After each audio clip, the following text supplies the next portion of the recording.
আমাদের শিশুদের কিশোর কিশোরী তরুণ তরুণী যুবক যুবতী আমাদের এই বিশাল তরুণ তরুণ রয়েছে তাদের হাত ধরেই আগামী বাংলাদেশ নির্মাণ হবে।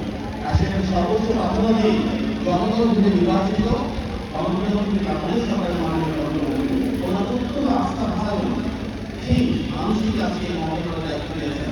তিনি বাংলাদেশের ইতিহাস করছেন সেরা শিক্ষা প্রতিমন্ত্রী মাননীয় মন্ত্রী মহোদয় আমার আসন্ন নেতৃত্বে আমাদের দেশ কিভাবে শিক্ষা ব্যবস্থাকে নতুনভাবে ধীরে সাজানো হচ্ছে যেভাবে জনগণের প্রধানমন্ত্রী আর এমন একটি শিক্ষা ব্যবস্থা আমি শিক্ষামন্ত্রী নির্দেশনা করতে চাই যেখানে শিক্ষা হবে আনন্দের বাগান প্রত্যেকের ডাক্তার ইঞ্জিনিয়ার হতে হবে যে কোনো শিক্ষার্থী যদি তার পছন্দের যে কোনো বিষয় ভালো করতে চায় তাহলে রাষ্ট্রের ক্ষেত্রে আমরা সর্বোচ্চ সহযোগিতা করব। খেলাধুলা একটা পেশা হয়ে যাবে। আজকে এখানে ফুটবল প্রতিযোগিতায় জাতীয় পর্যায়ে যারা এসেছে